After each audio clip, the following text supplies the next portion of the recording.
Agradeço ao colega Anderson Patrick Severo Machado, cumprimento por sua exposição.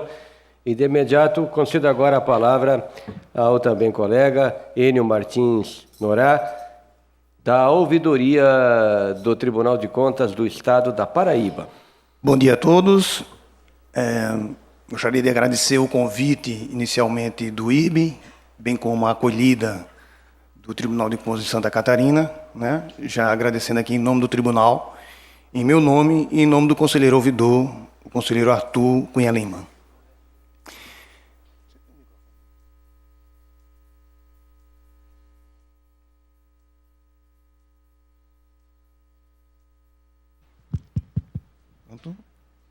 Sim, obrigado. Eu vou falar um pouco para vocês sobre as ferramentas do controle social. As ferramentas que o Tribunal de Contas do Estado da Paraíba disponibiliza para a sociedade em geral, certo? Essas ferramentas, elas são de suma importância porque impactam diretamente na ouvidoria. Todas essas ferramentas que aí estão, elas estão disponíveis no portal do Tribunal de Contas, de acesso fácil, rápido e de acesso público. Obviamente, eu não vou falar sobre todas elas, porque o tempo não me permite, mas escolhi algumas que impactam diretamente na ouvidoria, e eu vou explicar mais adiante por quê. O SAGRES é o Sistema de Acompanhamento dos Recursos da Sociedade. Nada mais é do que um gigantesco banco de dados que acolhe todas as informações dos seus jurisdicionados. O SAGRES, nós temos três tipos de SAGRES, que é o SAGRES Captura, o SAGRES Auditor e o SAGRES Online, que é esse que fica disponível no portal do Tribunal. O que é o SAGRES Captura? O SAGRES Captura é quando o gestor ele encaminha as informações para o Tribunal de Contas e cai no SAGRES Captura, que logo recebe um tratamento e vai para o SAGRES Auditor. O SAGRES Auditor é onde os técnicos do tribunal têm acesso àquelas informações quando da análise dos processos, sobretudo nos processos de prestação de contas. E o SAGRES Online, este que fica disponível para a sociedade. É bom dizer que o SAGRES Online ele tem a mesma base de dados do SAGRES Auditor. Então, todas as informações que são de cunho interno também estão disponíveis no SAGRES Online, ok? O Tramita o SAGRES, só complementando, o SAGRES é conhecido de muitos, né, porque nós recebemos no Tribunal de Contas inúmeros tribunais de contas que foram conhecer o SAGRES e levaram o SAGRES para os seus estados, né? Diferentemente também não foi com o Tramita, que é o sistema de tramitação, de acompanhamento de processo eletrônico, né? Esse também impacta porque o cidadão, quando faz uma denúncia na ouvidoria, ele, através do Tramita, que fica disponível também no portal, ele acompanha toda a tramitação da sua denúncia, ele acompanha toda a tramitação do seu pedido de acesso à informação. O mural de licitações, como o próprio nome indica, né, tem todas as licitações, não só do tribunal, mas também de todos os jurisdicionados, né? Então, muitas vezes, o jurisdicionado liga para a ouvidoria e pergunta, olha, está havendo uma licitação e eu não estou tendo acesso ao edital. Aí a gente diz, vai no mural, dá uma olhada no mural para ver se tem lá o edital. Se porventura não tiver, a gente já vai entrar com as medidas, né, pertinentes para cobrar do jurisdicionado o motivo pelo qual aquele edital que deveria estar disponível não está sendo disponibilizado, né? O IDG-PB é o Índice de Desempenho de Gastos com Educação do Ensino Fundamental, tá? O mural dos concursos tem a mesma função do mural das licitações, tá? O acesso à informação, que é um mecanismo que nós temos disponibilizado no nosso portal, onde o cidadão ele apresenta a sua solicitação de informação através desse link, né, de acesso à informação. Eu vou também me deter mais um pouco adiante. Índice de transparência pública. E isso aqui é um dado, uma ferramenta importante, e aí eu me lembrei na fala do conselheiro César, quando falou da questão do índice de transparência pública, que nós temos no tribunal um trabalho desenvolvido desde abril de 2013, tá, em que foi feito um levantamento em todas as prefeituras, e lá no nosso estado são 223 prefeituras, acerca do portal de transparência dessas prefeituras. Inicialmente, no trabalho pioneiro, foi verificado que não tinha prefeituras com site, com portal, nem tampouco com site e portal. Então, nesse primeiro momento, foi feito esse primeiro diagnóstico. Em seguida, com novos diagnósticos, com novos trabalhos em campo, verificando se as prefeituras tinham implementado esses portais, nós verificamos que hoje, no último trabalho que foi feito em 2016, em novembro de 2016, nós verificamos que todas as prefeituras da Paraíba, elas têm site e elas têm portal.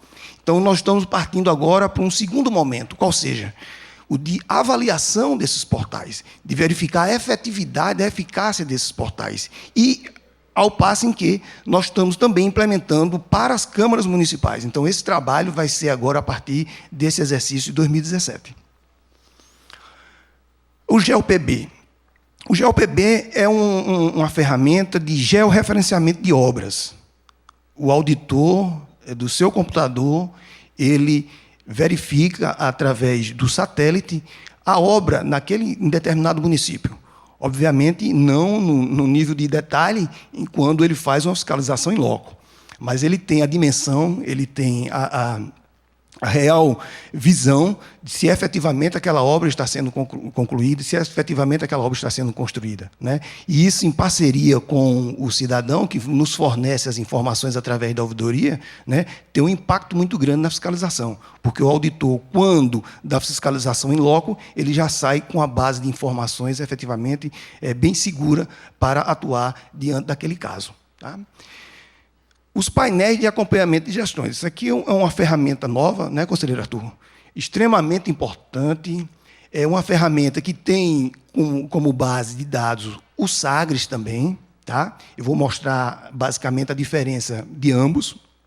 Mas, repito, uma ferramenta nova, uma ferramenta que os jurisdicionados, a sociedade como um todo, tem utilizado bastante e tem sido muito impactante na ouvidoria do ponto de vista positivo, porque a gente está tendo uma resposta, uma demanda com base nessas informações fornecidas e geradas por esses painéis de acompanhamento das gestões. E o APP? O APP é um aplicativo nosso, né, um aplicativo que eu vou falar mais adiante, do controle social, disponível para celular. Ok? Então, vamos aqui adiante. O Sagres, está aí o nosso portal, né, o Sagres Cidadão, que é só clicar lá e entrar, você pode ver o governo municipal, o governo estadual, tá? Aí, verificar o município que você deseja verificar, o exercício e a entidade, né, seja a prefeitura, a Câmara, um fundo municipal, enfim. Lá em cima, deixa eu voltar só um pouco aqui, nós estamos vendo lá as receitas, né? Isso aqui o Sagres disponibiliza, né? Que eu falei para vocês inicialmente que o Sagres é um banco de dados, né? Então, ele tem todas as informações dos nossos jurisdicionados, dos gestores, ok? Então, está lá as receitas, as despesas, os empenhos, as disponibilidades, as licitações, as obras, pessoal e os credores, ok? Então, a gente seleciona, é muito interativo, é muito simples. Quem tiver a curiosidade, é só entrar no portal do Tribunal de Contas, www.tce.pb.gov.br, né, e verificar essa ferramenta. Então, lá, o que é que diz lá a receita? A receita, elas vêm valores arrecadados mensalmente e o detalhamento das receitas. Naquela lupazinha lá, quando a gente abre lá, a gente tem todo o detalhamento das receitas, ok? Aí, receita corrente, receita de capital, e aí os valores. Tá? No campo da despesa também não é diferente. Né? Nós temos lá a despesa orçamentária, né? Com também mês a mês, o que foi empenhado e o que foi pago, tá certo? E também temos as opções aqui no canto, que a gente pode escolher o que se deseja obter. Está aqui, natureza da despesa, ó. Pessoal em encargos, juros e encargos da dívida, né? E as funções de governo, lá o que se tem também. Ok? O empenho, detalhamento da despesa pública, o acompanhamento das fases da despesa pública, ou seja, o empenho, a liquidação e o pagamento. especificar determinado período, está lá, a gente vê lá qual o período que se quer verificar. Se quiser colocar aqui, ele lista, só consultar, e ele lista todos os empenhos, né, que foram feitos durante o exercício, por exemplo, aqui no nosso caso, que a gente já tinha feito essa palestra, de 2014 ou 2016, enfim, está atualizado até agora, 2017. E ele lista todos os empenhos do determinado órgão que você solicitou. Pode fazer os filtros, né? Não, eu quero saber qual a secretaria, as funções do governo, a classificação da despesa. Se eu tiver o nome do credor ou o CNPJ, eu também posso colocar e ele vai direto no credor, né?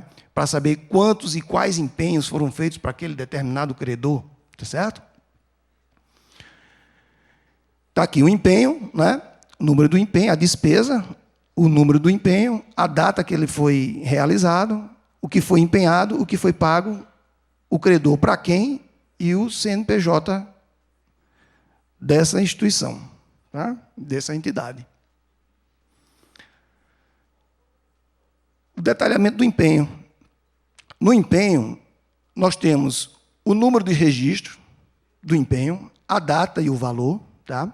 Número de registro do empenho, a data do empenho e o quanto foi empenhado, tá certo?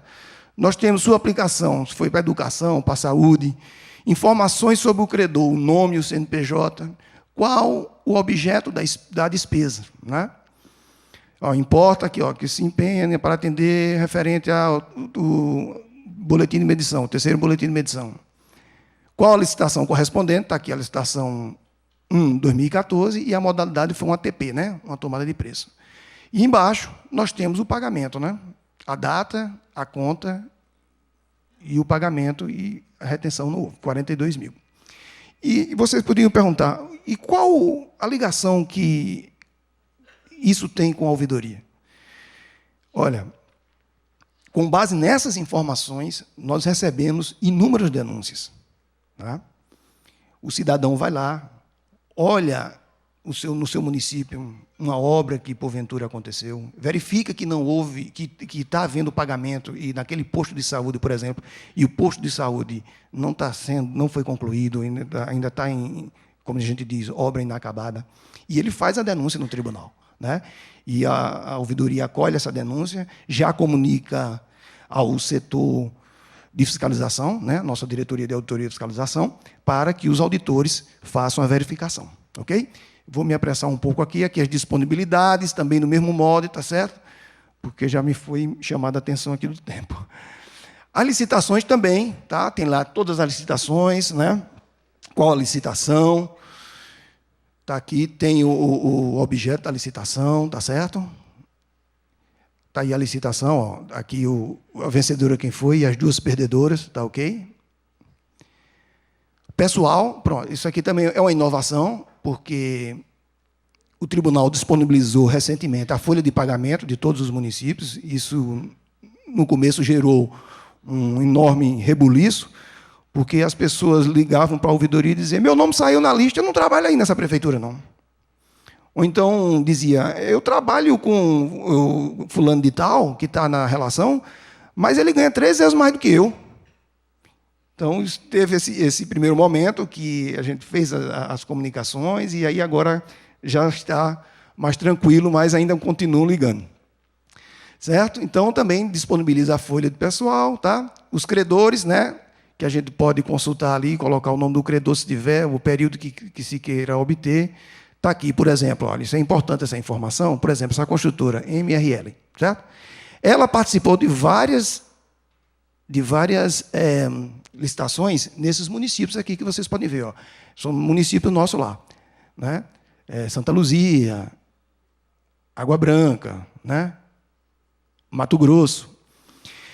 E, se a gente vai ver mais na frente um pouco, o BI, a gente verificou, quando consultando o BI, colocando o CNPJ da construtora, que várias empresas entraram, inclusive uma que chamou muita atenção, ela participou de quase 100 licitações e não venceu nenhuma.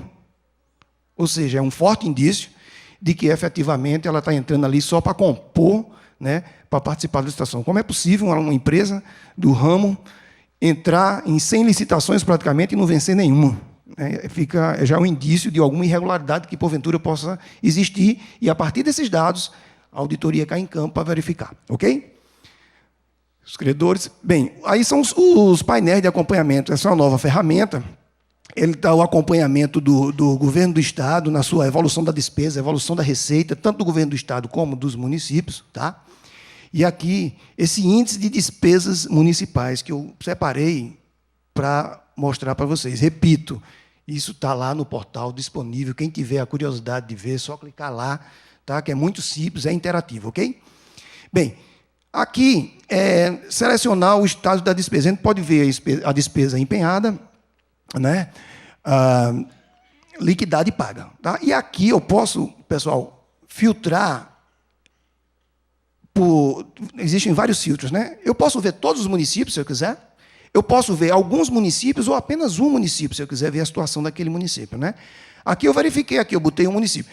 Esse mapinha aqui da Paraíba, né, se você clicar num aqui, como eu cliquei aqui nesse, ó, esse aqui, né, que é uma foto, obviamente, é Patos, lá na Paraíba, né, cerca de 300 quilômetros de João Pessoa.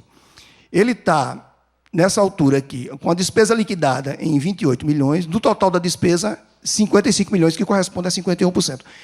Esse índice da despesa está aqui, ó. Quanto mais vermelhinho, né, já chama a atenção do técnico que aquela situação não é muito boa. Então, ele já pode verificar, já num olhar, né, que tem alguns municípios que estão extrapolando a sua despesa com o pessoal, por exemplo.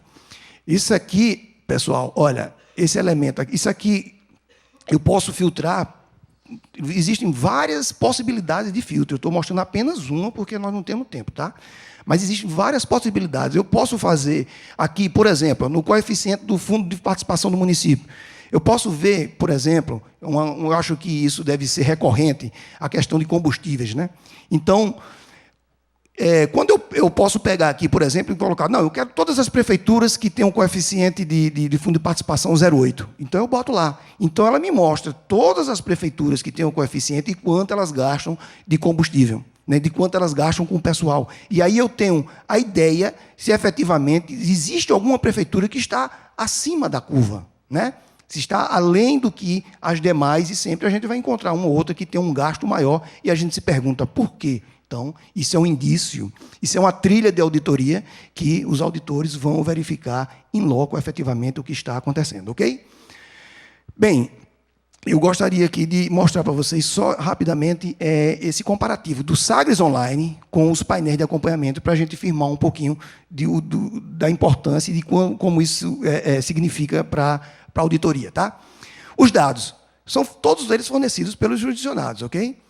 A visualização. No Sagres, nós temos uma listagem, né, com todas as receitas, despesas. Já no painel, nós temos os infográficos. Né, nós temos a evolução da despesa, a evolução da receita. E isso eu posso fazer de um município ou de vários. Detalhamento, todos os detalhes. Aqui tem o histórico, dizendo que a gente viu lá, né, rapidamente. Aqui é sem histórico e sem número de empenho. Nós temos dados para serem analisados, ok? Jurisdicionado é uma unidade gestora por vez. No painel, não. A gente pode pegar quantas forem necessárias, né? Que a gente tem vários filtros, como eu mostrei para vocês. O período, um exercício por vez. Aqui são vários exercícios. Eu posso ver a evolução histórica daquele município. Vou pegar de 2011 e a 2017. Ver como a evolução desse município ele vem crescendo. Como essa despesa ele vem crescendo. Quantos por cento ao ano? E a gente acompanhar. E posso fazer, com relação ao outro município do mesmo porte, com relação ao município do porte do fundo de participação do município de 0,8, tudo isso o sistema do painel de acompanhamento permite fazer. É uma ferramenta realmente que tem impactado bastante a ouvidoria, porque, repito, muitas demandas têm chegado com base nessas informações que são fornecidas, ok? O estágio da despesa, né? Aqui só, no Sagres só mostra o empenho em pagamento, aqui mostra também a liquidação. E o objetivo, verificar os dados detalhados aqui, são analisar os dados. Né? Com o painel, nós temos lá os infográficos, então a gente analisa os dados. Ok? Bem, gente, tudo isso que eu falei deságua aqui na denúncia, tá? Muito deságua aqui na denúncia, com essas informações que são colhidas do Sagres, do painel e de outras ferramentas também. Essas duas, especialmente, que são as mais importantes. na denúncia.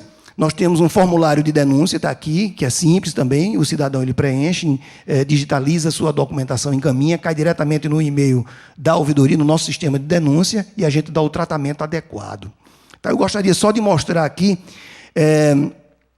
esse aqui, que é muito interessante, que é a solicitação de emissão de medida cautelar, né? A gente tem recebido muito também naquilo que o conselheiro César falou, né, em licitação, em concurso público, sobretudo em licitação. Então, o tribunal tem sido muito atuante nessa questão, porque ele barra, na hora, a realização de uma licitação que entenda eivado de vícios, né, de irregularidades, e manda de imediato, suspende aquela licitação e, através de uma medida cautelar, manda corrigir aquele edital. Okay? Então, isso também tem sido muito importante, né, para o tribunal. Aqui é o acesso à informação. Também nós temos esse link, também no portal, tá? Tudo isso está no portal. Aqui nessa caixinha você escolhe, nós colocamos as mais pedidas, as mais solicitadas, né? Que o pessoal pede. Mas tem aqui, quando você abre lá, tem aqui outros, aquilo que você deseja obter. Porque, como nós sabemos, a Lei 2.527, a Lei de Acesso à Informação, ela fala da transparência ativa e a transparência passiva, né? Então, a transparência ativa está lá no nosso portal. Nós temos inúmeras coisas já que disponibilizamos para o cidadão. Mas, embora disponibilizado, o cidadão ainda assim queira obter alguma informação que não contemple no nosso portal, nós disponibilizamos o acesso à informação. E temos recebido muitas solicitações, que, comentando com o conselheiro Arthur, ele me perguntou quantas demandas já, até esse meio do ano, já estamos em torno de 1.500 demandas, tá certo? No geral, e numa projeção de 3.000 demandas até o final do ano. Bem, vou fechar. Esse aqui que eu queria falar, que é a menina dos olhos também da nossa ouvidoria, né, doutor Arthur? Que é o controle social. Isso é um aplicativo de celular, pessoal, tá? Eu fiquei muito feliz com esse aplicativo, tem dado muito resultado para nós, tá certo? É importante aquilo que o nosso colega falou, quando a gente faz algo e a gente recebe de volta, né, da sociedade uma resposta, e ela sempre vem de maneira positiva, né? E esse aplicativo é um aplicativo disponível já para Android e iOS, né, um aplicativo de celular, tá certo? Em que as pessoas, isso no seu município distante de João Pessoa, uma vez que nós não temos, né, um posto avançado, nós temos só o Tribunal de Contas, que é centralizado em João Pessoa. Então, como foi dito, todo mundo hoje tem um celular, tem um smartphone, né? E esse celular aqui, esse aplicativo aqui de celular, você se identifica ali, faz a denúncia, é simples, tá? É o chamado nosso controle social, também é gratuito, só baixar no celular, tá bom? Registra a sua denúncia, tira foto, tá? Tira foto, né? Cabe, em média, 8 a 10 fotos, tá bom? E encaminha. Encaminha lá, enviar, tá? Tá, isso é uma foto que nós testando lá o nosso aplicativo, né? E bota o nome, o e-mail, porque a resposta que nós nos comunicamos através desse aplicativo é o e-mail, tá? Telefone, salva lá e envia. Opa. Bem, cai aqui, ó, no nosso e-mail da ouvidoria, as informações, né? Do que ele deseja, do que ele está reclamando, com as fotos já devidamente batidas, né? E a gente tem recebido muita demanda por força desse aplicativo de controle social, né? E também tem, quando ele bate a foto, pessoal, olha lá, a foto ela está aqui, ó, latitude e longitude, ó. Então ele marca onde foi batida aquela foto, tá certo? Então, para evitar algum tipo de fraude, né? Então, quando ele bate lá a foto e diz que a denúncia que ele está fazendo é de uma quadra poliesportiva de determinado município, quando a gente olha lá, a gente vai verificar se efetivamente aquela foto que ele bateu é do município que ele está falando, né? E a gente, aqui no teste, eu vou mostrar para vocês que nós fizemos lá, tá certo? Esse aí é o nosso Tribunal de Contas, né? Onde nós fizemos o teste daquela foto do computador que vocês viram ali, e está aqui devidamente registrado. Ok? Bem, pessoal, era isso que eu tinha para falar para vocês, sempre à disposição, e muito obrigado. Agradeço ao colega Enio Martins Torá, cumprimento por sua exposição. De imediato passo a palavra ao colega Ayrton Roberto Rebai, que é o coordenador da ouvidoria do TCE do Rio Grande do Sul. E como ele é exercente dessa função por designação minha, eu tenho a condição agora de lhe impor um ato de império para lhe dizer que ele terá menos tempo que os demais para que nós possamos cumprir com a nossa agenda. Então, ele está antecipadamente com a palavra cassada, ou seja, terá menos tempo, Ayrton, por favor. Eu já estou pegando o meu relógio aqui, para ficar bem, vamos controlar esse tempo. Bom dia, eu retorno aqui, é um prazer. Mas, realmente, conversando aqui na frente do auditório, nos corredores, com os colegas, sempre vem, poxa, mas que volume é esse de demandas de ouvidoria que vocês têm? É um número expressivo? Como que vocês dão conta disso? Realmente, precisamos trabalhamos muito e precisamos sempre estar renovando as nossas estratégias para dar conta. Com relação às ferramentas como o WhatsApp, o próprio aplicativo, então, imagina assim, nós estamos com uma previsão de 12 mil demandas, fechar o ano. Se nós tivermos, né, o aplicativo mais, vamos supor, o WhatsApp, imagina como isso pode impactar a nossa ouvidoria. Mesmo assim, o Dr. César determinou lá, o nosso aplicativo está bem adiantado. Eu acho o aplicativo uma grande vantagem porque você tem domínio dele para fazer interface com seus sistemas, aquilo que o colega mostrou. Então, feita lá a demanda, e a demanda ela já entra para o teu sistema para você fazer a gestão daquela demanda. Coisa que no WhatsApp teria que ter um delay aí de tratamento, e isso pode nos dar muito trabalho. Bem, com relação às nossas demandas, também vale dizer de que o nosso sistema, a lei de acesso à informação não é atendida pela nossa ouvidoria, certo? Consultas também não são, consultas do estilo consultoria, dúvidas, também não é tratado pela nossa ouvidoria, isso é tratado pela nossa consultoria técnica. E nós temos uma palavra-chave que é demanda. Então, tudo que entra para a nossa ouvidoria, nós tratamos ela nesse conceito de uma demanda, uma manifestação da sociedade, e interpretamos ela, verificamos aonde que nós temos que nos movimentar para atender a contento. Bom, só para rapidamente ilustrar, com relação às denúncias, até teve um colega ontem, quando entra uma denúncia, como é que fica a questão do processo e tal. Nós temos lá a figura da denúncia dentro do regimento do tribunal. Essas denúncias, sim, são obrigatoriamente identificadas, tem toda a questão lá para fazer, né, a admissão daquela denúncia, e essas que normalmente acabam levando a uma medida cautelatória pelo tribunal. E essas demandas que vêm pela ouvidoria, se nós lá interpretarmos que é uma situação que merece esse nível de tratamento, de uma medida preventiva, nós damos o encaminhamento para que isso possa, mesmo não pedido, né, mesmo que não venha no pedido, que possa se transformar nisso, se for o caso de a gente conseguir assegurar que o erário público não seja prejudicado no contexto. Bem, então, essas 12 mil demandas, as demandas elas entram 98% pela internet, pelo nosso portal, 99% são desidentificadas, são anônimas, e ao recepcionar todos os dias, então, nós temos uma equipe.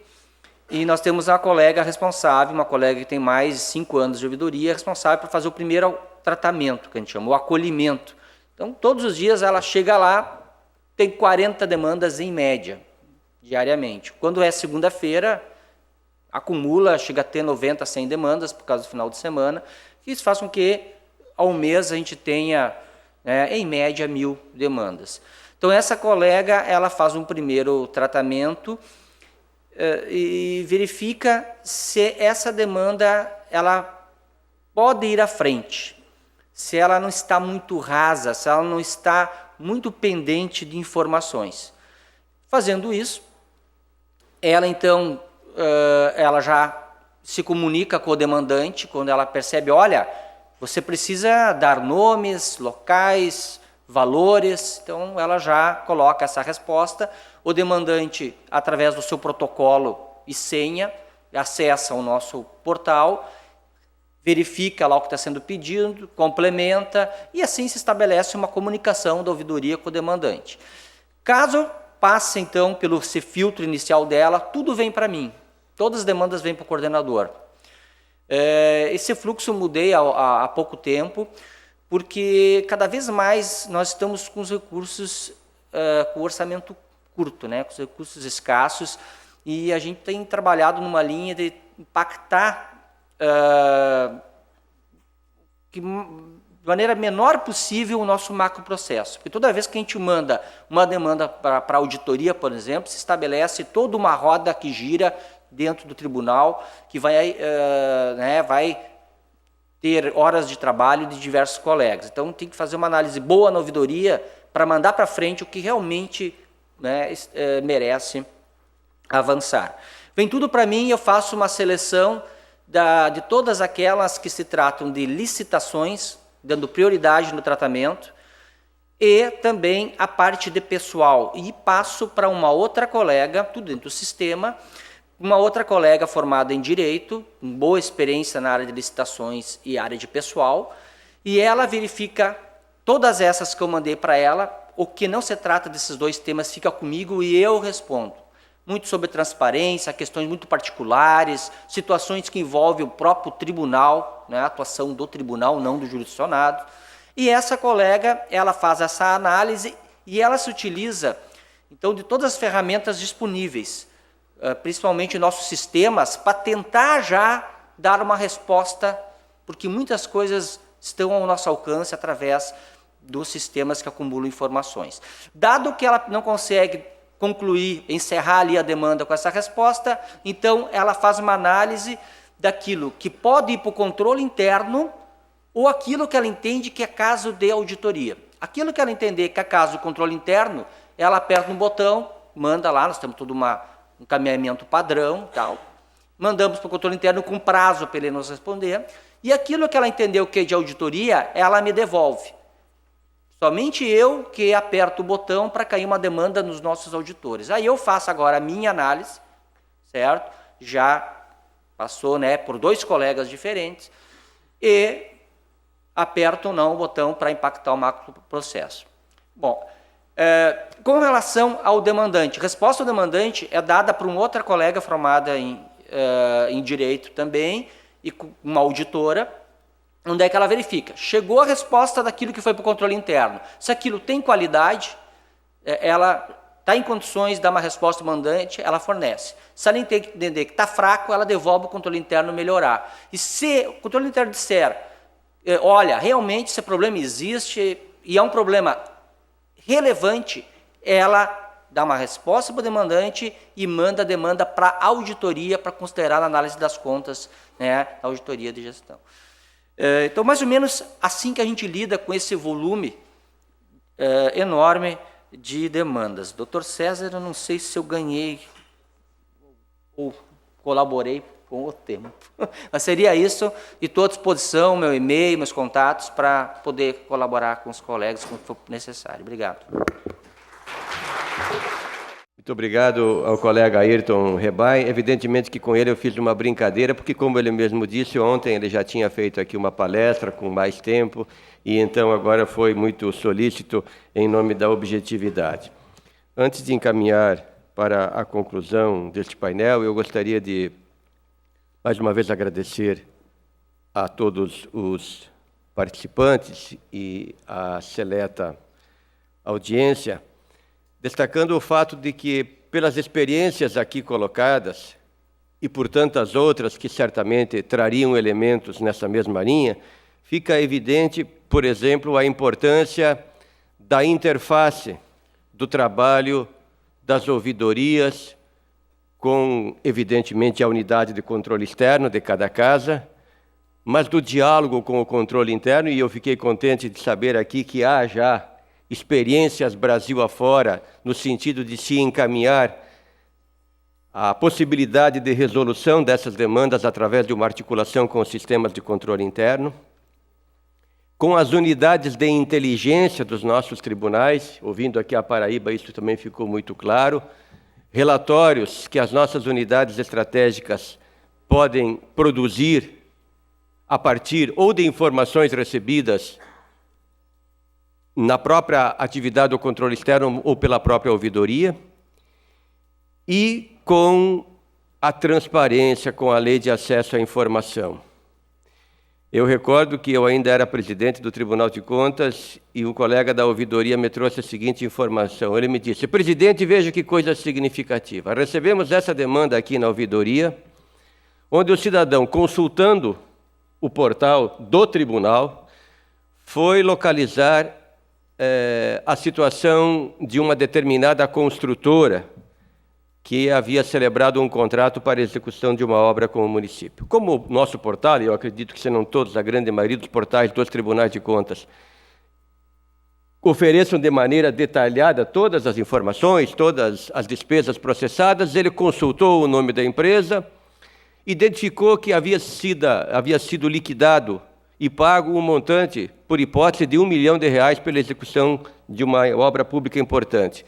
E aí ele fotografou ainda antes do aplicativo e disse: isto aqui vale R$1 milhão, eram as fundações cobertas por vegetação.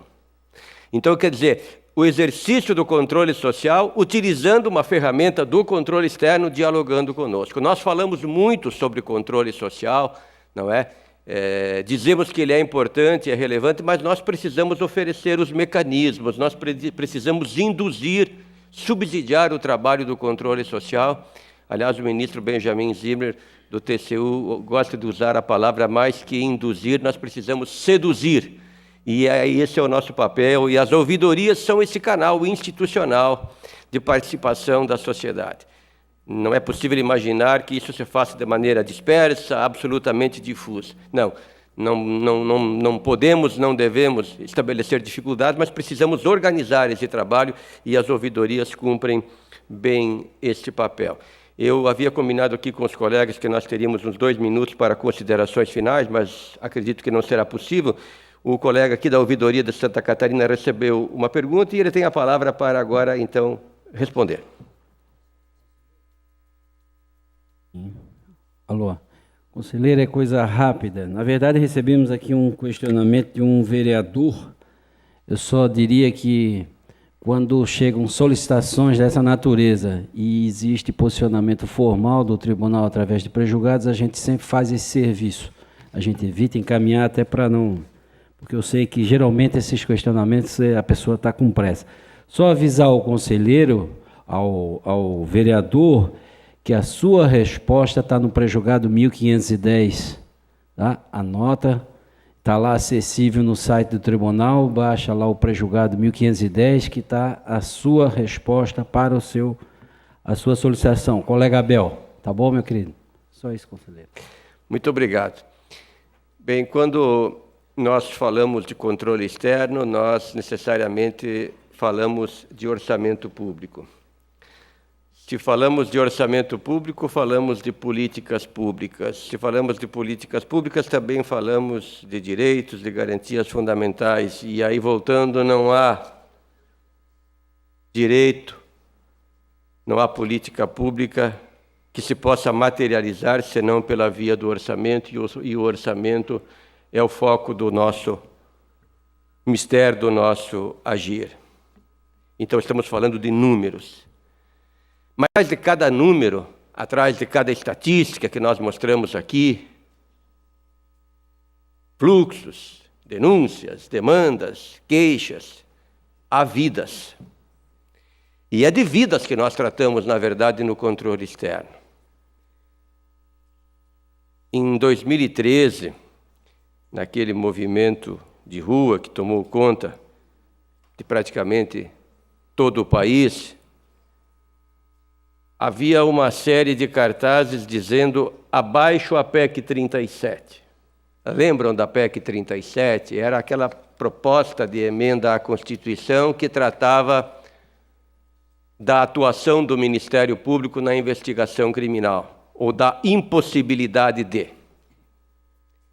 E não há dúvida nenhuma, e não sou só eu que digo isso, que aquela PEC só não foi aprovada por causa do movimento da rua que disse não à PEC 37. Felizmente, disse não à PEC 37. Pois o nosso desafio é exatamente nos vermos identificados por essa sociedade que dialoga conosco através dos serviços de informações ao cidadão, através de outras demandas, mas, sobretudo, através das ouvidorias, que a sociedade identifique os tribunais de contas, como o conselheiro Salomão Ribas Júnior, que agora vai nos fazer a conferência de encerramento, como casas da cidadania, que aqui possam trazer os seus reclames, cobrar também providências, evidentemente, e encontrar as respostas que, através da ordem jurídica, nós podemos oferecer. É com esta singela mensagem, pedindo escusas pela impossibilidade de aprofundarmos aqui a discussão, mas cumprindo com as determinações que me foram passadas pela organização do evento, eu encerro, agradeço pela oportunidade de ter conduzido esta mesa de trabalhos. Cumprimento os tribunais de contas que aqui apresentaram as suas experiências para o seu trabalho. Cumprimento todos os tribunais de contas brasileiros que eu posso lhes afirmar. Vêm trabalhando muito e fortemente no sentido de fortalecer a sua atuação.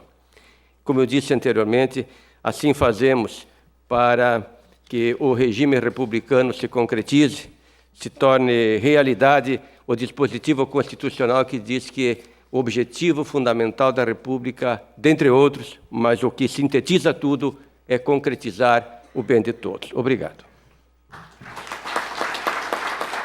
Agradecemos a participação dos painelistas, do conselheiro César Miola como mediador. E para proferir a última palestra deste evento, convidamos o Dr. Salomão Ribas Júnior, conselheiro emérito deste Tribunal de Contas de Santa Catarina, que apresentará o tema Participação do Cidadão no Controle Externo. Dr. Salomão é graduado em Direito pela Universidade Federal Fluminense e doutor em Direito pela Universidade de Salamanca, Espanha. Foi secretário de Estado da Educação, secretário de Estado da Casa Civil, secretário da Saúde e Promoção Social, secretário de Imprensa e secretário de Estado da Cultura, Esporte e Turismo. Foi deputado estadual e, na Assembleia Estadual Constituinte de 1989, presidiu a Comissão de Sistematização, tendo recebido o troféu Imprensa como o melhor parlamentar estadual. Em 1990, foi nomeado conselheiro do Tribunal de Contas. Foi presidente do Instituto Rui Barbosa e da Associação dos Membros dos Tribunais de Contas do Brasil. É membro fundador e foi vice-presidente estadual do Instituto de Direito Administrativo de Santa Catarina, IDASC. Foi presidente do TCE no biênio 95-96, de 99 a 2004 e de 2013 a 2014. Atualmente é presidente da Academia Catarinense de Letras. Com a palavra, Dr. Salomão. Senhoras e senhores, bom dia. É uma alegria muito grande estar aqui para rever velhos amigos, como o presidente do Instituto Rui Barbosa, conselheiro Sebastião Elvésio, como outros conselheiros que aqui estão, e eu saúdo a todos na pessoa do Sebastião, para não me alongar na parte invocativa desta fala, para fazê-la breve, tão breve quanto possível. Eu não tenho palestrado muito, até porque em julho completei já o 3º aniversário de inatividade. E a gente vai, queira ou não, se afastando dessas atividades. O falar ou palestrar é uma coisa curiosa. Pela minha experiência pessoal, eu comecei, como todo mundo, sendo instado, estimulado a falar. Na família, na escola. Depois, obrigado a falar na escola. Depois, de um determinado momento, você começa a pedir a palavra. Não é? E eu, pessoalmente, tive até uma boa parte da minha vida que me pagaram para falar. Meus velhos tempos de radialista. Aí depois você vira palestrante e, quando é convidado para uma palestra, alguém diz, muito bom. O tempo passa, falo no seu nome e alguém diz, é bom. O tempo passa e alguém já diz, olha, tem outras pessoas aí, tem gente mais moça aí que poderia ser convidada. O tempo vai passando, vai passando. E quando alguém lembra, vamos convidar fulano de tal, eu disse, não, mas ele já não se aposentou. E depois você vai entrando na região perigosa em que eu já estou. Vamos convidar fulano de tal. Ele ainda vive? A última alternativa é a pior de todas, né? Não soubeste? Já faleceu. Então, eu já estou quase nessa etapa. Então, eu acolho qualquer convite com sofreguidão, porque eles são raros. Mesmo porque a gente começa nesses painéis fazendo palestra de abertura, com aquela solenidade. Principalmente eu, que fui presidente da Atricom e do IRB, palestra de abertura. Você já vai para a palestra do meio do evento, dali você passa a ser debatedor, não é? Depois de debatedor, você já é convidado para presidir mesa, Miola, que já é para ficar quieto, só conduzir os debates. E daquela palestra de abertura você vai para a palestra de encerramento. Quer dizer, daqui para ser convidado só para o coquetel de encerramento é um passo extremamente rápido. Mas eu até conversava com alguns servidores desta casa, como o Elinho, que aqui está, a Bartira, a Karel, tentando recapitular alguma coisa dos eventos de 2013, do que eu disse nesse tribunal. E, como eu falo por último, o César Miola já me bateu a carteira, puxando o assunto da PEC 37, que só foi rejeitada graças aos 20 centavos que ficaram sendo discutidos no aumento das passagens, o que é uma grande verdade. Mas eles me ajudaram a recuperar essa questão para tentar ilustrar um pouco esta participação cidadã no controle externo, tema a que me propus para encerrar esse brilhante evento. Eu não creio que possa acrescentar nada de novo ao que já se discutiu aqui, ao que já ouvimos aqui pelas palestras envolvendo as questões de corregedoria e ouvidoria. Mas, para falar da participação cidadã, nada como passar os olhos sobre, afinal de contas, como é que o cidadão participa do processo de poder, do processo de participação no governo e no poder. Claro que, historicamente, nós viemos evoluindo. Começamos apenas com a participação do voto. Participa votando. Mas depois verificamos que só votar não basta. É preciso que haja um estímulo mais, uma sedução a mais, como lembrou aqui o Miola, para que o cidadão participe. E isto veio através da consagração do direito de petição, que o direito constitucional e administrativo e a jurisprudência brasileira construíram ao longo do tempo. Todo cidadão tem o direito de peticionar. Mas o direito de petição não traz junto o direito de resposta. A jurisprudência construiu uma outra questão. Além de estabelecer a sindicabilidade ampla dos atos administrativos, ela estabeleceu a obrigação da motivação na resposta ou no ato praticado. Então, ninguém pode mandar arquivar um documento simplesmente escrevendo arquive-se. É preciso que esse arquivamento tenha uma motivação, o que garante, de uma certa forma, o direito de resposta ao cidadão, que pode ser resposta nenhuma, mas você terá que dizer sempre por que essa resposta é nenhuma. Depois nós inventamos o apelo ao judiciário, e aí começa um problema sério, que é a questão da chamada judicialização das questões administrativas. E o judiciário avança cada vez mais. Até mesmo o chamado poder discricionário do administrador, que era amplo, geral e irrestrito, ele começa a ser restringido pelas sucessivas decisões judiciais, dentro do princípio da sindicabilidade, invadindo ou diminuindo a área de abrangência, de influência do chamado poder discricionário. Tudo a pretexto da valorização da participação cidadã. Mas o que nós vemos é uma outra participação constitucional e legal no processo de fiscalização e não necessariamente a participação popular. Mas, na ideia da judicialização, nós viemos, então, com a ação popular.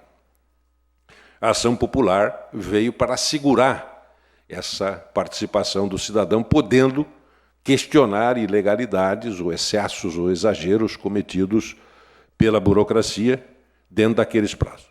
Fizeram mau uso desse instrumento em muitas oportunidades.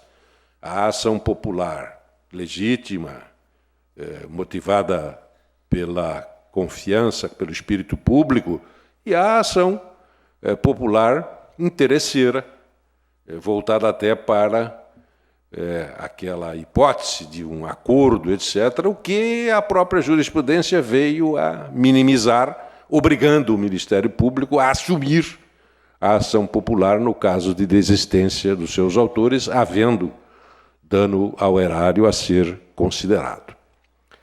Mas vejam que isso não foi suficiente. E aí a ideia da participação popular veio crescendo, até que, na ampla discussão que fizemos sobre a realidade brasileira, em 1988, o cidadão entrou, de uma certa forma, de beirada no processo de fiscalização dos atos da administração pública. Por que eu digo que ele entrou de beirada? Porque o artigo 74, parágrafo 2º da Constituição Federal trata do controle interno, não do controle externo. Ele disciplina o controle interno, obriga a sua organização, diz quais são as suas competências, cria quase que uma subfunção. A subfunção controle tem a subfunção controle interno constitucional. E estabeleceu também uma responsabilidade ao dizer no parágrafo 1º que o responsável pelo controle interno obriga-se a dar conhecimento ao órgão de controle externo, sob pena de responsabilidade solidária de qualquer irregularidade que tenha conhecimento. Eu não conheço nenhum caso de responsabilização de controle interno até hoje. Pode ser que existam pelo Brasil afora, mas não tem aquela presença. Normalmente nós ficamos fiscalizando o dirigente maior da organização, julgamos as contas, Supremo Tribunal Federal, de vez em quando, golpeando equivocadamente os tribunais de contas, ministro Gilmar Mendes, com a sua sabedoria germânica, trucidou um pedaço do controle externo exercido pelos tribunais de contas sobre os prefeitos, que são, ao mesmo tempo, gestores das contas, ordenadores de despesa, tirando isso da competência dos tribunais de contas, que devem apenas encaminhar o assunto para, como parecer, para a apreciação do Poder Legislativo Municipal. Um equívoco fantástico. Aliás, o Supremo Tribunal Federal, muito endeusado nessa judicialização das coisas do Brasil, comete erros fantásticos. Outro erro enorme cometido, que agora estamos discutindo na reforma política ou reforma eleitoral, foi a questão da cláusula de barreira. O Congresso Nacional chegou, o meu caro Sebastião Elvésio, a aprovar a cláusula de barreira para evitar a multiplicação desses partidos de aluguel. Quem é que impediu a sua vigência? O Supremo Tribunal Federal, que decidiu pela inconstitucionalidade da cláusula de barreira aprovada pelo Congresso Nacional.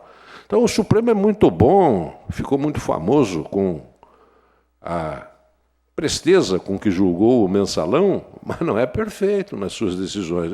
Aí que teria mais uma série de outros equívocos cometidos pela Suprema Corte, mas vamos deixar por aí para não perder o foco do encerramento desse evento, e até porque o horário me obriga a ser breve, porque senão nem para o coquetel de encerramento me convidam da próxima vez.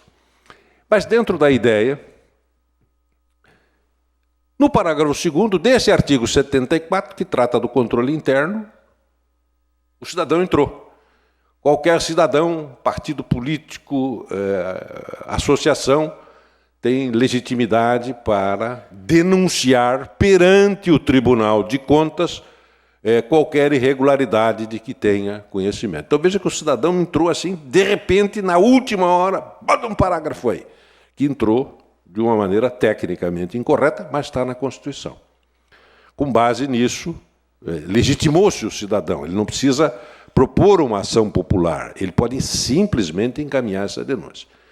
Mas nós, tribunais de contas, não recebemos esse encargo assim com muita vontade. Então, senão, precisa ter um indício de prova razoavelmente convincente, que foi uma regra que o TCU pegou na sua lei orgânica e nós todos copiamos.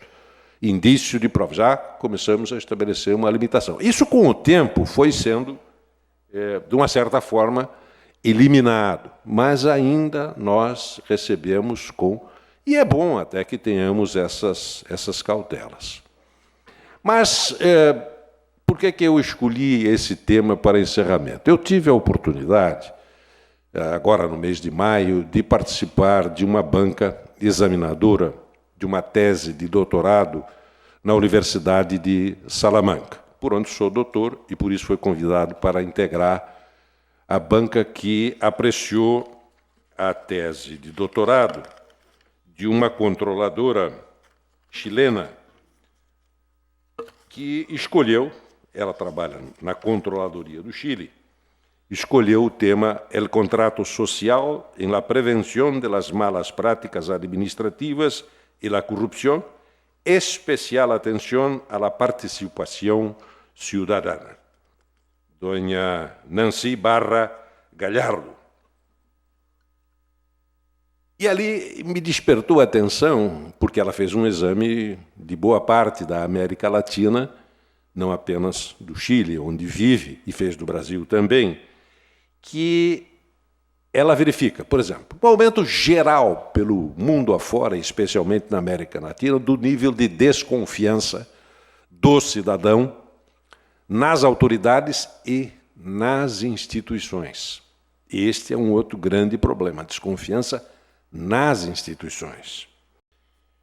Vejam que a internet,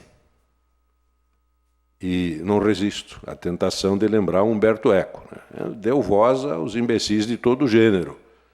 Aquele cidadão que antes só falava bobagem na mesa do bar, até que alguém mandasse ele calar a boca, agora ele, na internet, nas redes sociais, ele diz o que bem entende, sem nenhum compromisso com a comprovação, a discussão, o contraditório, e passa, às vezes, alguma coisa que é uma tremenda besteira a ser uma verdade. Sem falar nas reputações que acabam sendo, se não destruídas, bem chamuscadas pelas redes sociais. Mas elas existem E pode ser que estejam operando mal, um dia vão operar bem. Até porque a própria imprensa trabalha, nesse momento, num limite complicado entre aproveitar o que dizem as redes sociais e não aproveitar, exercer o seu papel, porque há uma técnica para transmitir, para construir uma informação, que é a apuração do fato, a verificação do contexto, o estabelecimento do contraditório, o que, quem, onde, como, que são técnicas de preparar a informação do que se chama jornalismo. A rede social não tem nada disso. Quer dizer, a diferença entre boato e fato simplesmente não tem a menor importância. Se o assunto é gozado, é engraçado, não é? Vai para a rede social sem nenhuma outra preocupação com a sindicância deste fato, como recomenda a técnica jornalística. Mas o fato é que elas existem. Mas nós estamos aqui permitindo, se não agirmos a tempo e a hora, que marchemos sempre para a última instância do combate à corrupção, à má administração, ao desperdício, que é o direito penal, que é o apelo ao judiciário. Veja que, curiosamente, se eu, aposentado, tenho pouco o que fazer, leio muito jornal, presto muita atenção no noticiário, nós, tribunais de contas, não fizemos a curva ainda. E o Ministério Público está na reta de chegada sempre. Vocês haverão de me dizer, não, mas é porque eles forçam o protagonismo, etc, etc. É possível. Mas é que o cidadão está vendo eficiência e eficácia no apelo ao judiciário que o Ministério Público pode fazer. Nós, para fazermos esse apelo ao judiciário, nós temos que passar pelo Ministério Público, representando as irregularidades e ilegalidades que, eventualmente, encontremos nas auditorias que realizamos. Não temos competência constitucional e legal para apelarmos diretamente. Mas esse protagonismo do judiciário é que me preocupa, porque o Tribunal de Contas está desaparecendo na mídia. Eu vi aqui dados interessantes das demandas apresentadas, inclusive em relação ao nosso próprio tribunal e a outros tribunais, o que me anima a considerar que não estamos assim tão à margem da opinião pública, à margem da confiança popular na possibilidade de servirmos como instrumento de fiscalização e de controle provocado pela participação cidadã. Acredito muito na educação e na chamada prevenção. No âmbito legislativo no Brasil, dentro daquela ideia da participação cidadã, depois da Constituição de 88, nós tivemos um outro momento alto, em que houve uma grande provocação, que foi a Lei de Responsabilidade Fiscal. Eu era, à época, vice-presidente do Instituto Rui Barbosa, presidido depois do João Feder pelo conselheiro Antônio Roque Cittadini, ainda em atividade em São Paulo. E participamos da discussão da elaboração, mas nós estávamos mais preocupados corporativamente com o estabelecimento do limite de gastos com o pessoal, porque ficamos, nós, tribunais de contas, numa situação muito incômoda, apertados num percentual dado ao Legislativo e Tribunal de Contas, considerando a potência política do Legislativo em relação à nossa, de Tribunal de Contas. Mas esta lei que definiu claramente o que era transparência, porque até então todo mundo falava em transparência, mas nós não tínhamos um contorno legal do que fosse transparência. E a Lei de Responsabilidade Fiscal trouxe isso, dizendo que a transparência se obtém através como? Dos relatórios, das reuniões de debate, e definindo isso. E por algum tempo nós tentamos estimular, mas hoje, convenhamos, ninguém mais faz reunião em município nenhum. Os relatórios são sempre formais, quer dizer, ela não atingiu o que gostaríamos. E nós mesmos começamos, nós, tribunais de contas, a não digo a pagar a lei de responsabilidade fiscal, mas a contribuir para um certo esmaecimento da lei de responsabilidade fiscal.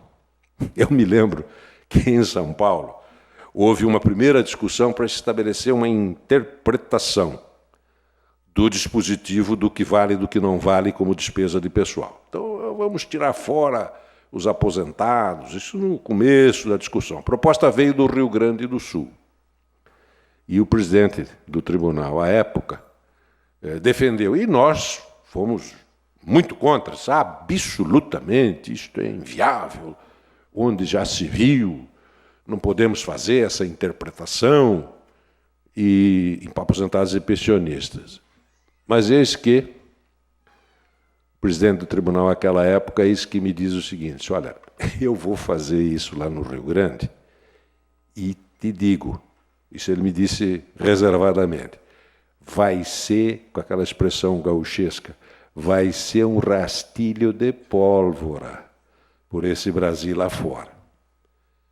Foi um rastilho de pólvora. Eu resisti aqui até quando pude, conversando num dado momento com o então presidente do Tribunal de Contas do Rio de Janeiro. Ele me dizia assim, pois é, tinha aquele absurdo lá do Rio Grande do Sul, mas eu vou aplicar aqui também. Eu disse, eu também estou tentado a fazer a mesma coisa. Então, a gente foi dando algumas contribuições para que a lei fosse perdendo. Ela ainda resiste, mas a União nunca cumpriu. Isso também serviu de desculpa para os Estados não cumprirem. Mas há ali um sentido de participação popular muito importante, que é o de ter o direito de discutir o orçamento. Nas ruas, em 2013, e foi isso que eu tentei recuperar com o apoio desses zelosos funcionários, eu chamava a atenção porque, no primeiro momento, em junho de 2013, ninguém tinha muito ideia de, afinal de contas, os que foram à rua estavam a favor de quê ou contra o quê. Porque as pessoas vão à rua por quê? Chamava eu a atenção em 2013. Elas vão à rua pelo luto, são comuns os grandes enterros de celebridades, de homem público famoso, etc.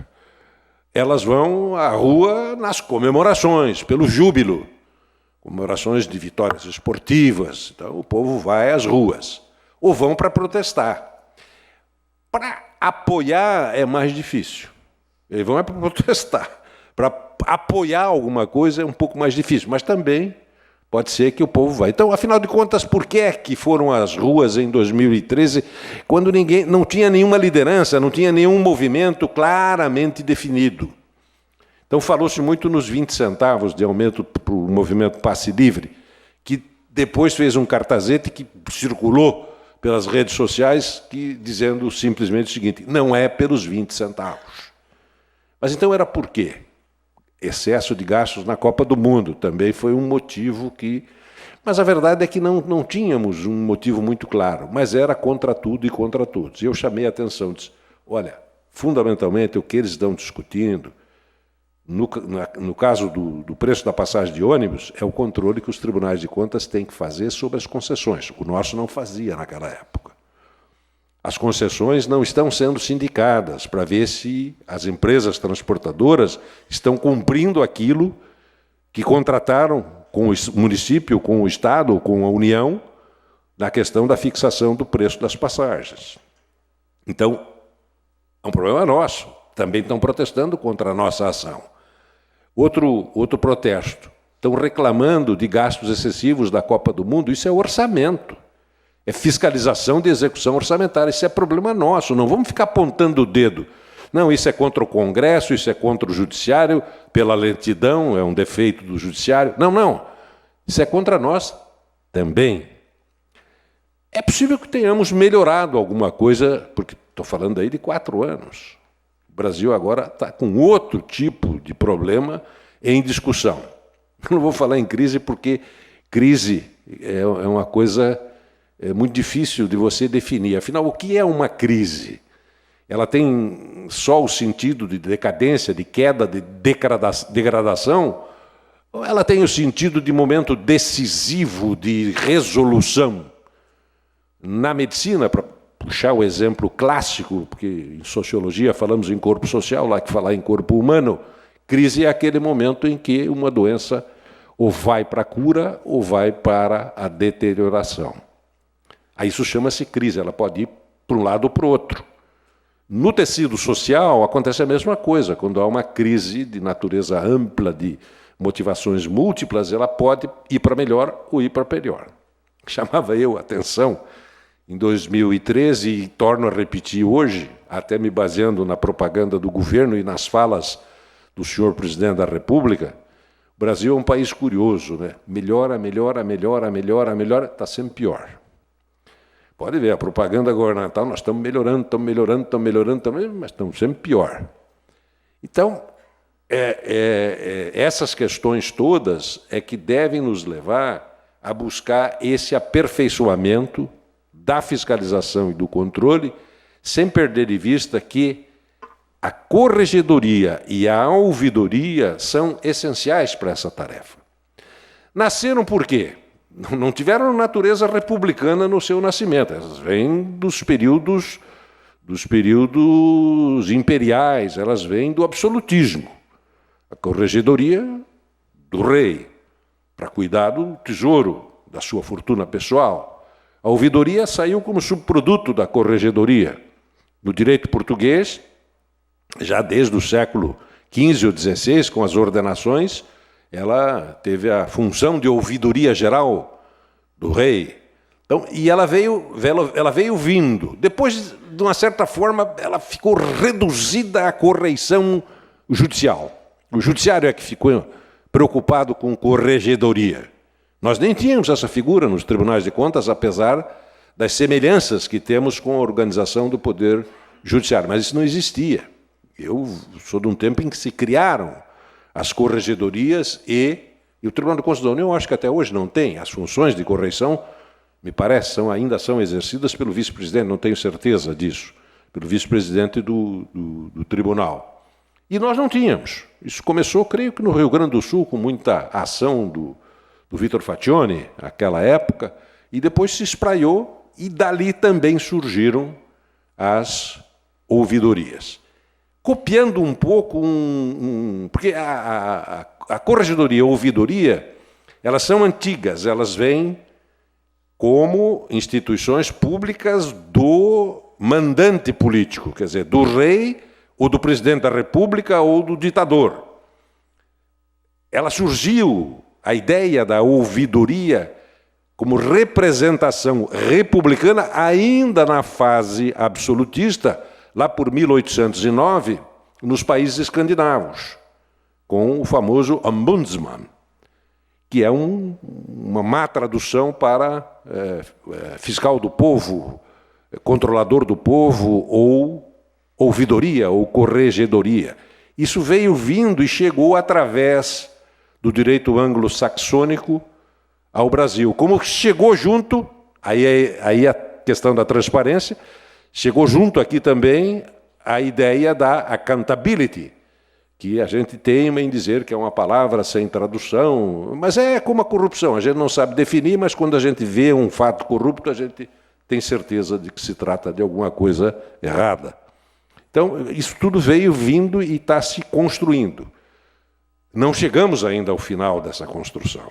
Ainda há um imenso trabalho a ser feito nesta busca de participação popular, participação cidadã, através da ação dos nossos órgãos, e aí o velho educador volta a insistir, através da educação. Nós precisamos nos convencer que precisamos nos mostrar adequadamente, mostrar o que fazemos de forma mais adequada, e às vezes nós nos surpreendemos nos enclausurando, nos fechando em nós mesmos. Eu vou dar um exemplo. Se você telefonar para qualquer Tribunal de Contas do Brasil, para o presidente do tribunal, 90 e tantos % dos casos, a secretária do presidente ou a telefonista vai atender o telefone e dizer: alô, é do gabinete. Ou então ela vai dizer: tribunal, mas isso aí é uma falta de uso do meio com o cidadão para dizer Tribunal de Contas às suas ordens. fulana de tal, isso é transparência falando. Pode ver, é um vício de linguagem que nós temos. Então, pode parecer uma coisa assim, piegas, mas começa por aí. Nós acabamos achando que somos o centro do mundo. Não somos. Nós somos uma repartição nem sempre bem vista pela opinião pública. E temos que nos mostrar melhor para captarmos aquilo que está em destruição, de acordo com a tese da senhora chilena, autora da tese a que me referi. Quer dizer, o crescimento da desconfiança em relação às autoridades e às instituições públicas. Sem falar que estamos vivendo um momento, para não discutir os aspectos da crise brasileira, porque dizer que ela é política não é, dizer que ela é econômica não é só isso, dizer que ela é social não é só isso. Enfim, nós sabemos que estamos vivendo um momento de extrema dificuldade e não sabemos para onde podemos ir. Temos um Congresso no qual não confiamos e não faz nada para que essa confiança possa ressurgir. A reforma política em andamento, a mim me parece que está preocupada apenas em refazer. Quer dizer, nós vamos tentar a velha, aquilo que Einstein fazia, né? Você insistir com uma velha teoria, uma velha fórmula, esperando que com uma experiência diferente, mas com a mesma fórmula, você vai ter um resultado diferente. Não vai. Se não houver uma reforma profunda, não adianta mudar o sistema de financiamento como estão querendo mudar, fundo público, com 3,8 bilhões de reais. Isso não vai adiantar nada, nós vamos continuar com a mesma fórmula. Se não fizer uma coisa radical para mudar o sistema, a representatividade, melhorar a participação popular, para que o cidadão se sinta representado no Congresso Nacional, se não fizer isso com firmeza, essa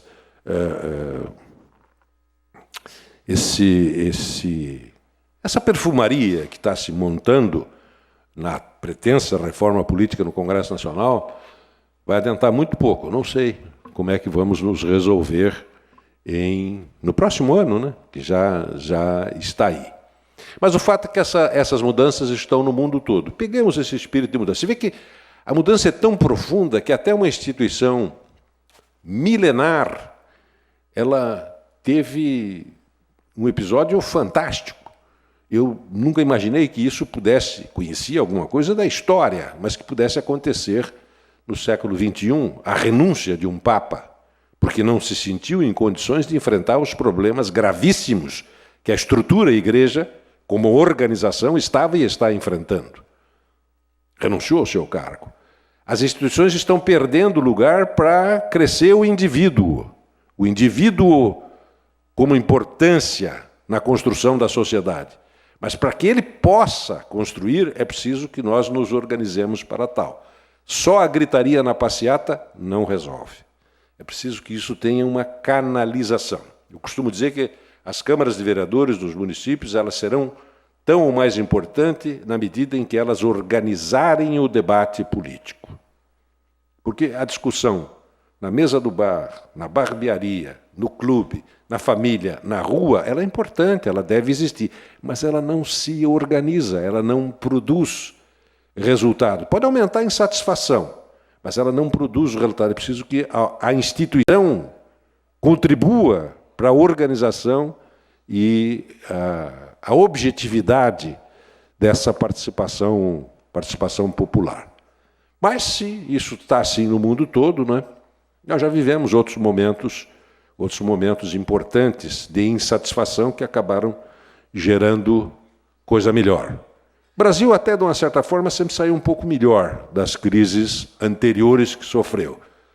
Da queda da Revolução de 30, que mudou muito o sistema patrimonialista, da queda de Vargas, do suicídio de Vargas, do drama, do luto. O Brasil melhorou um pouco, fizemos uma experiência parlamentarista forçada pelos militares, não deu certo.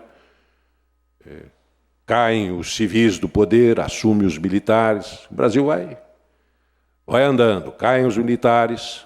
Não caíram, né? Saíram os militares. Já conseguimos o impeachment de 2 presidentes da República nesse período curtíssimo de experiência democrática, mas estamos navegando. Eu tenho muita confiança no trabalho de todos e de cada um dos que aqui estão. E fico muito grato por terem permanecido tantos. Veja que não mais do que 10 levantaram e foram embora, os outros permaneceram. Talvez até por mera caridade com o velhinho que está aqui falando.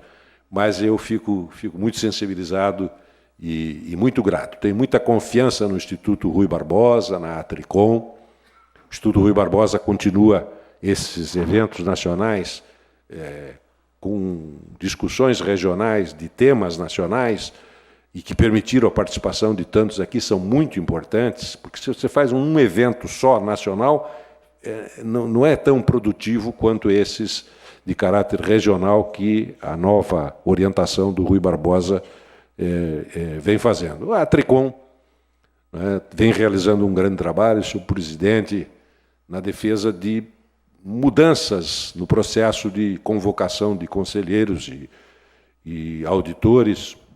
É uma proposta a discutir, não sei se é a ideal, e insistindo na Lei Nacional de Processo. Para encerrar, eu digo o seguinte: eu sou defensor da federação, não gosto dessa centralização excessiva da legislação brasileira, mas enquanto ela existir, enquanto as nossas leis forem nacionais, como os códigos todos, como o Código Civil, o Código de Trânsito, o Código Penal, o Código Comercial, enfim, forem todos de caráter nacional, não há como não haver uma legislação de caráter nacional para os sistemas de controle externo. Então, uma lei processual, mesmo tendo que alterar a Constituição para estabelecer essa competência para a União, ela é necessária. O que não é um paradoxo. Eu continuo achando que o ideal é uma revisão desse pacto federativo ou dessa imposição federativa brasileira para melhorar a competência e a autonomia das unidades membros. Mas, enquanto isso não acontecer, nós temos que trabalhar, porque um dos problemas mais sérios que nós temos é a falta de uniformidade nas nossas decisões, a uniformização da nossa jurisprudência. Mas, sem uma legislação nacional, é muito difícil a gente perseguir isso. E eu fico com pena quando há uma cópia do TCU. O TCU decidiu assim, vamos tudo para esse lado. Isso é ruim. É melhor a gente até ir para aquele lado, mas não necessariamente porque o TCU decidiu, senão nós ficamos nos entregando a um sistema centralizado, que não é o que eu desejo, embora ache que a Tricom está no caminho certo, defendendo, entre outras coisas, essas duas teses. Muito obrigado pela atenção, foi muito bom estar aqui com as senhoras e os senhores. Bom, agradecemos, então, as palavras do Dr. Salomão e aproveitamos esse momento, então, para encerrar o nosso evento, em nome do Instituto Rui Barbosa e do Tribunal de Contas do Estado de Santa Catarina, externar os nossos mais sinceros agradecimentos a cada um dos participantes, palestrantes, espectadores, que estiveram conosco nesses últimos 2 dias, discutindo, contribuindo e trabalhando para atingirmos uma melhor qualificação dos serviços públicos prestados ao povo brasileiro. Agradecemos a presença de todos e desejamos uma excelente tarde e um ótimo final de semana. Antes, o conselheiro César Miola gostaria de dar uma palavrinha. Não se preocupem, não vou retê-los do almoço, apenas que, por delegação do presidente Sebastião Elvésio, quero agradecer ao Tribunal de Contas do Estado de Santa Catarina pela acolhida aqui, agradecer a todas, a todos, por terem nos ouvido, participado deste encontro, que é organizado em todo o Brasil, nas diferentes regiões, pelo Instituto Rui Barbosa, que, como dissemos, é a casa do conhecimento dos tribunais de contas. Vamos transformar, meus caros, a lei, o ordenamento jurídico em ações concretas. Falamos muito aqui em participação da sociedade, em controle social e em transparência. Tirar a lei da transparência do seu conteúdo formal para a materialidade. Fazer das nossas ouvidorias o instrumento pelo qual o cidadão pode participar efetivamente do que acontece no âmbito da administração pública, numa relação dialógica, construtiva, em defesa do interesse da sociedade. Muito obrigado a todos e, então, por delegação do presidente, declaro encerrado este encontro. Obrigado.